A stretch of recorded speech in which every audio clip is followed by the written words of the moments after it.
brought to you in partnership with the Pride Foundation, reminding you to always think positive and live positive.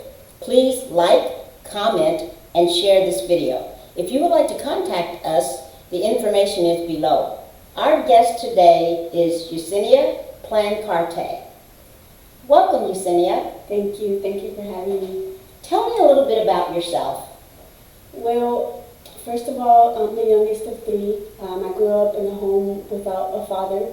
My mom was an alcoholic, abusive drinker, and I grew up in a crime-infested, drug-infested neighborhood. It was pretty bad growing up.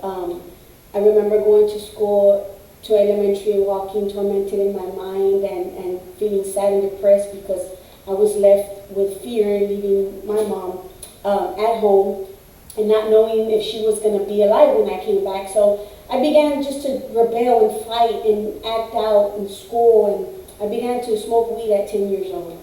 And it started at that age, and everything went downhill from there. I had so much bitterness and anger from a father who had abandoned me that it really affected me a lot. So from alcohol, from marijuana, it went to pills, and from pills, it went to cocaine. And the drug life was pretty much my destiny, my future at a very young age. And when I was 14 years old, I got involved with the juvenile system, and I was placed on probation for my first time.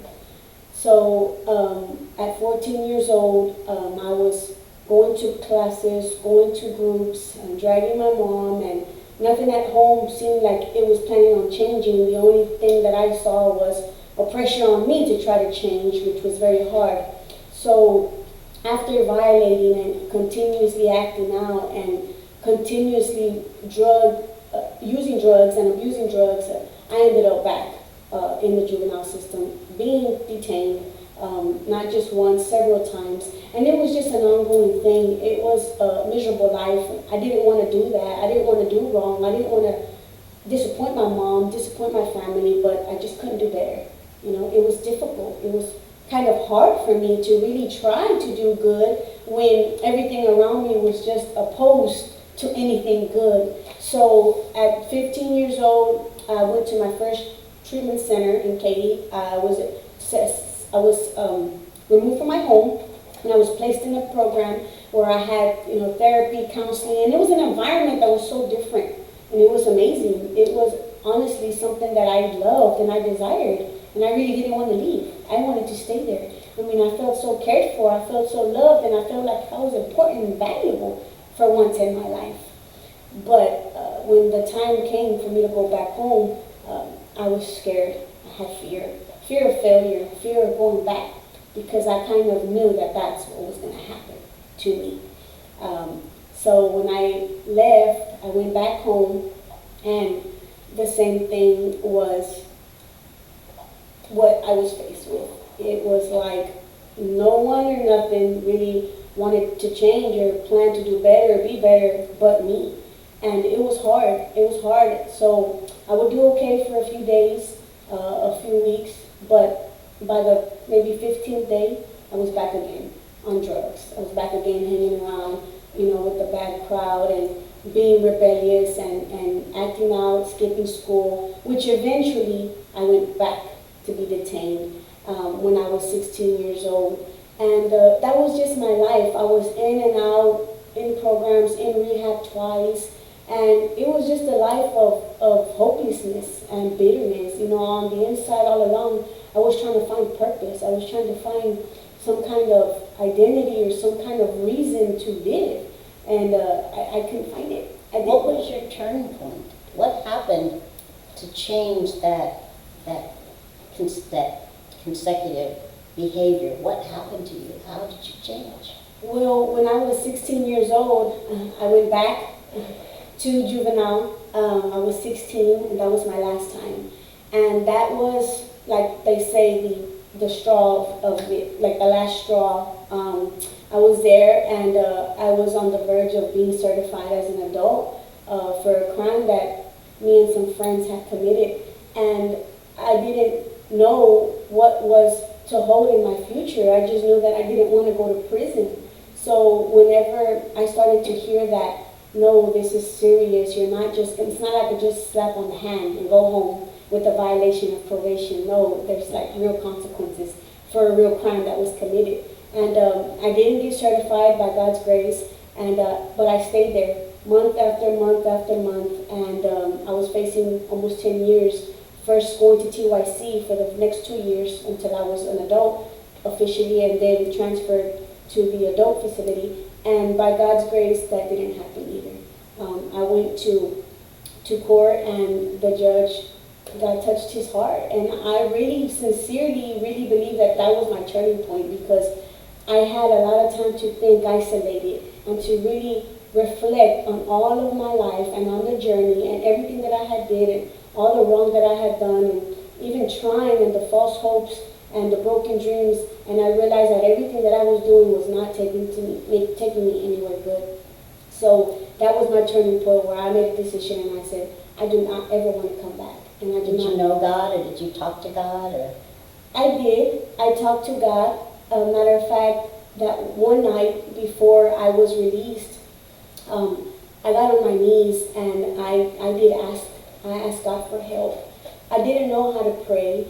I wasn't raised in a Christian home, never had a Christian mother or upbringing, but I got on my knees and I just knew that He was there, because I always knew that there was a God, and I knew that He was real. So on that night, I got on my knees and I cried out to Him. There wasn't a fancy prayer or eloquent words I gave. I just really cried out to Him from my heart. And I asked Him for help. I asked Him to help me, because I didn't want to keep living that life.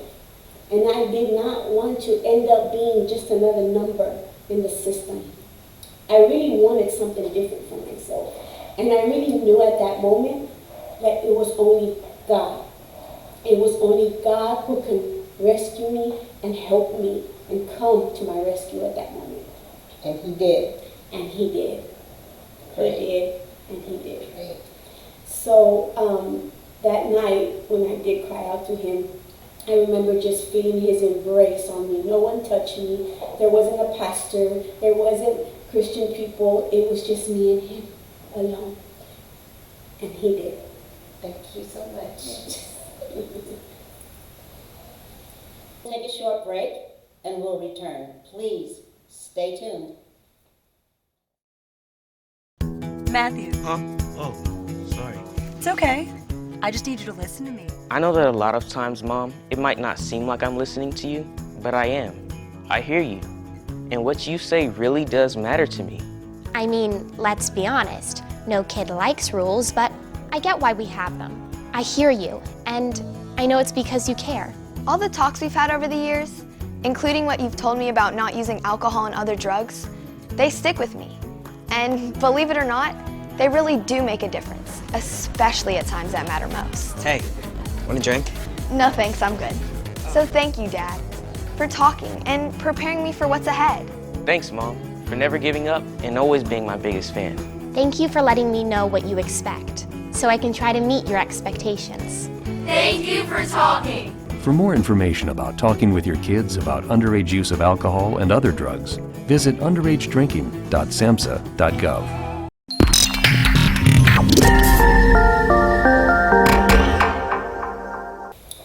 Welcome back to Let's Rise, where we talk about the great things that are happening with our youth. My guest today is Yesenia Plancarte. Yesenia, thank you for joining us, and thank you for sharing your story with us. It's been over a year, almost a year now, since you came to Youth Solutions, and that was a difficult process. Getting you to come to Youth Solutions and be involved with our young girls that we are currently serving was quite a process. They didn't want to let you come because of your background, but after a lot of pushing and praying, we finally got you involved. So what is your involvement with Youth Solutions now? Yes. Well, first of all, I do want to say that He is the only one who can open doors that are closed. And He is the only one who can make it happen. And after so much praying and pushing, thank God I am in Youth Solutions and now a part of it. So what we're doing is we go into Leadership Academy, detention facility, where we have 8-week group classes. It's a 8-group class where we come and we talk to these girls about self-image, about anger management. We talk to them about forgiveness, about their dreams, higher education, their goal, their identity. So it's been a huge blessing being with them. I get to relate and connect with them because it's not just, I'm not just speaking to them from the outside looking in, but I'm speaking to them from the inside looking out. Because just like they are in the process of being healed, they came in just like me, damaged, defeated, destroyed, broken, hurting, hopeless, abused. And it's just a huge blessing to come in here and to be able to speak life into them and give them an encouraging word and inspire them and motivate them, not just with words, but with action, with my life.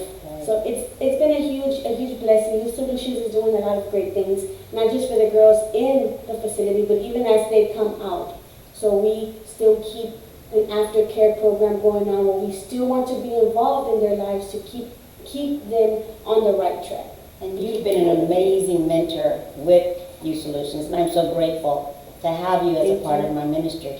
The one good thing that I love about you versus some of the other mentors and volunteers, the girls have a real instant connection with you. I've got lots of mentors and wonderful volunteers that come into the facility, but it just seems like when you come in, you bring a different dynamic to the room. And it seems to happen on the very first night.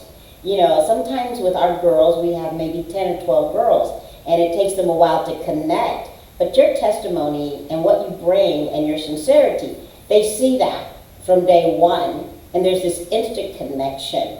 And that's why I wanted so desperately to have you involved in Youth Solutions. And like you said, it's not just what happens in the institutional program. After they're out, you've mentored some girls that were very difficult. You've taken on some of the girls that were the tough ones, girls that had the same issues that you did. You've taken on some girls that were very deeply involved in crime and gangs and drugs, and did a very good job of keeping them, level and helping not just the young ladies, but the parenting. Helping the parents understand, because you could see it from an actual real point of view.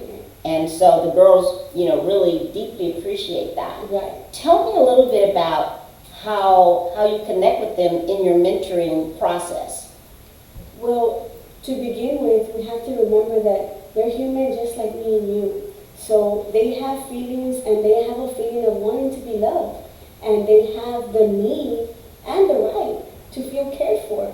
So I remember how I was when I was in their age and when I was going through those tough times as a teenager, and I remember what I was lacking. So I see that they're lacking the same thing. There's nothing different. So whenever I do mentor them, I feel that compassion in their hearts because I see me. I see another young girl who is brought up in a broken home, didn't ask for the hand that she's dealt with, and just had to go and ride with it and face the consequences that those wrong choices that she had. These kids have no positive role model. They have no one to look up to. They have no good influence. So they're just becoming what they see and all they know. So when I do see these kids and I do mentor these girls or I talk with them, it's just a huge blessing to interact with them and to let them know, you know what, it's not about what you've done. It's not about where you come from, but let me tell you who you are. You are special. You are loved. You are valuable. You have a purpose. God has a plan for your life. And I see them, and I just see me. So as much as potential that someone saw in me, I see that in them and much more. Tell me about someone in the Harris County juvenile justice system that poured into your life, or that allowed you to see yourself more so than what you saw. They saw more in you than you saw in yourself. Were there people within the system that helped you in that way? Yes, many counselors, many psychologists, many therapists, many correction officers, detention officers, but one in particular is Miss Carter. Miss Rosalind Carter, who she's actually now the program manager at Leadership Academy. And I met her my first go-round when I was 14, when the facility was still in West Dallas. Now it's downtown on Congress, but I met her there. And when I came back years later, she was still the same one. You know, she was still always bringing that positive vibe, speaking life to me. She would get on our level. It wasn't more like a teaching or a preaching or a sermon. It was more like, you know what, let's talk. You know, I got something to say, but I know you do too. Let me hear you out. And she played a big part in my life because she always encouraged me. And she was one of those people out of the millions of people who saw something in me that I didn't see in myself. So Miss Carter is amazing. Yes. Miss Carter, by the way, is the one that I went to when I wanted you in Youth Solutions. Miss Carter being the supervisor at Leadership, and they kept telling me, no, she can't come back here and talk to these young girls because of her past. Well, there's no way a person's past should dictate what good they're allowed to do in this system. So I felt that that was so unfair. So I went to Miss Carter, and Miss Carter said, don't worry, I will get her in this facility to talk to these girls, to be a part of Youth Solutions. And so she did. It took a while, but the fact that she sewed into your life, she's not only just sewn into your life, she's sewn into my life in the 5 years that I've been at the Leadership Academy, and she's sewn into Youth Solutions as a whole to allow you to come back and share with these girls, because that is exactly what they need. Yes. We can tell the stories and we can tell them what to do and we can say what helps, but they need to see it. And when they look at you, they are seeing exactly what they need to see to have a better life. We'll take a short break, but we'll be back. So please stay tuned. If you're talking, they will hear you. We all want our kids to grow up safe and healthy, so we show them how. And we tell them with honest conversations that let them know what we expect. Not just one time, but every chance we get. That's especially important when it comes to alcohol and other drugs. Kids not only need to know the dangers and how to avoid them, they need to hear it often from you. And when it comes to pain medications, opioids, they need to know that they should never be taken without a prescription and never shared with friends or family. It's dangerous and illegal. So talk with your kids and guide them through the challenges of growing up safe and healthy. Because when you talk, they hear you. For more information about talking with your kids about underage use of alcohol and other drugs, visit underagedrinking.samhsa.gov. So talk, they hear you. You can do it if you try.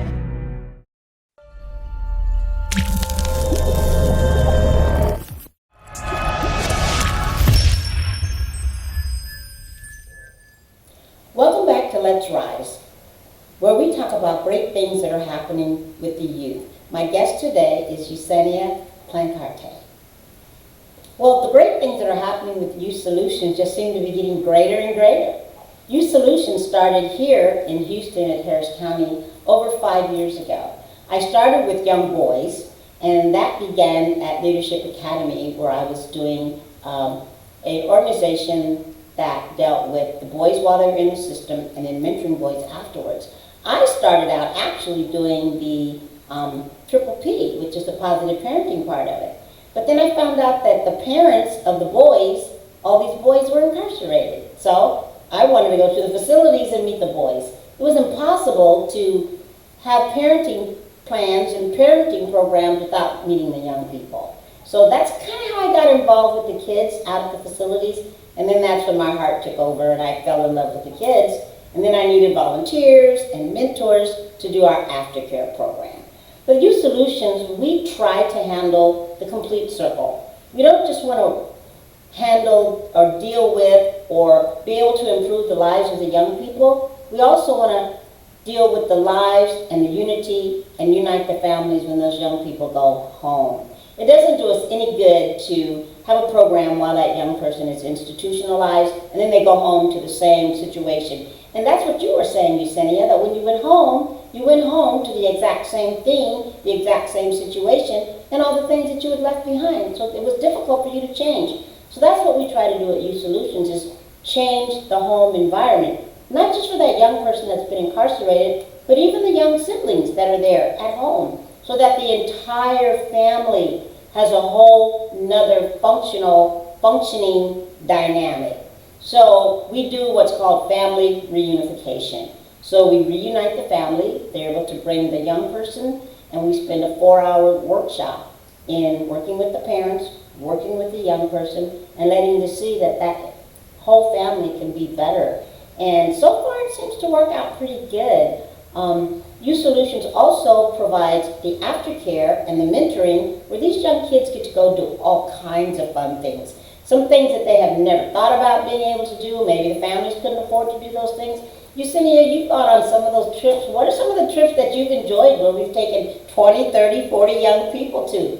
Oh, well, I've enjoyed the Manor Ranch. Yes, that was fun. Talk about that. What was very, very exciting. We went 2 buses filled with young boys and young girls, some mentors, chaperones, and we did hayride. There was activities. There was some good burgers and hot dogs. There was, I believe, it was a donkey or yes, animals and chickens and fishing. Yes, and playgrounds. It was fun. Some of these kids have never been to a farm like that.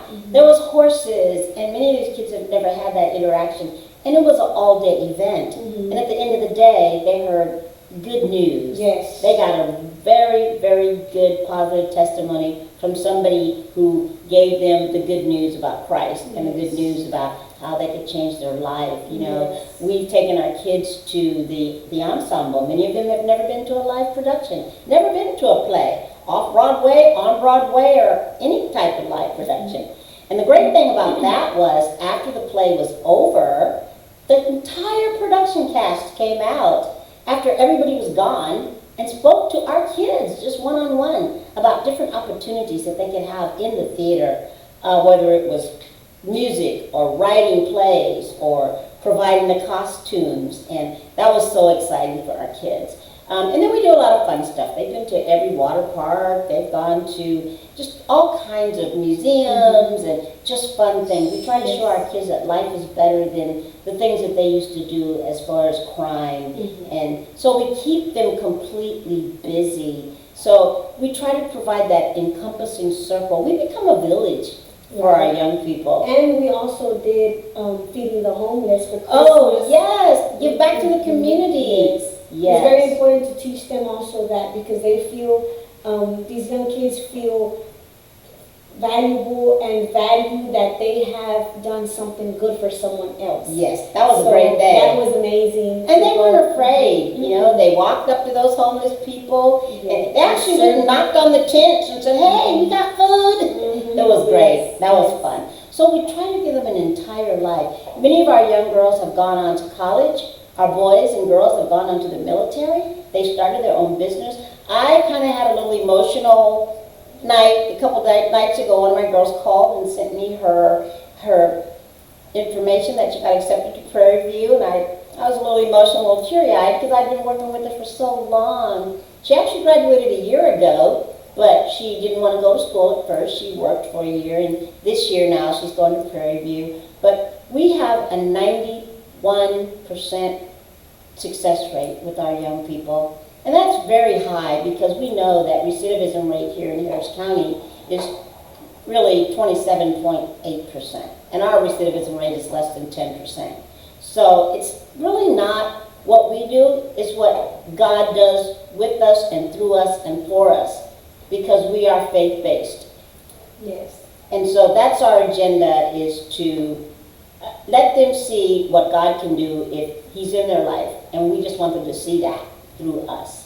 So it's exciting. We're going to start working with boys in a couple of weeks, and that's going to be really great. God has sent us some wonderful men, including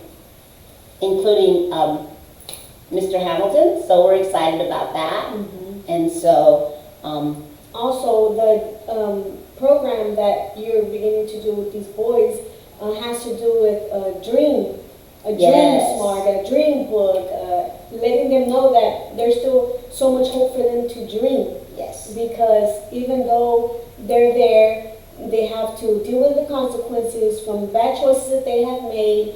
While they're still alive, there's still hope, and they still have an opportunity and a bright future ahead of them. So I know that this program that you will be starting with the boys is implementing that into helping them to achieve their dreams and to identify their dreams and chase their dreams and go after them. Yes. Because they can. So that's good. And you're going to be involved in that as well, in the dream program. So big dreams, we're going to teach them how to dream big. Yes. And they will also have mentors when they get out. So we're looking now for wonderful men that want to join us and help to mentor our boys. So we're going to be moving forward in whatever God gives us to do. Yes. So it's I just really exciting feel like times.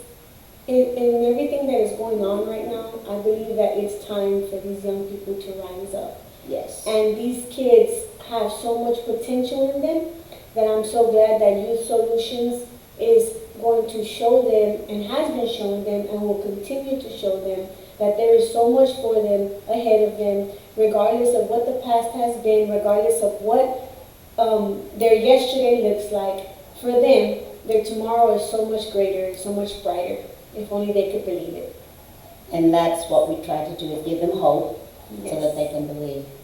Thank you for watching. Please remember to like, comment, and share this video. Take care and be blessed. Thank you so much for joining, and I do hope and pray that you would unite and you would come together and unite with this vision so that we can make a difference together, because together we're more powerful, and we can make a difference in the lives of many young men, many young ladies that were lost and broken just like I once was, but someone rose up, rise up, I'm telling you, rise up. We will raise up together to raise up our next generation of leaders. Thank you. God bless you. Thank you, Yesenia. Thank you.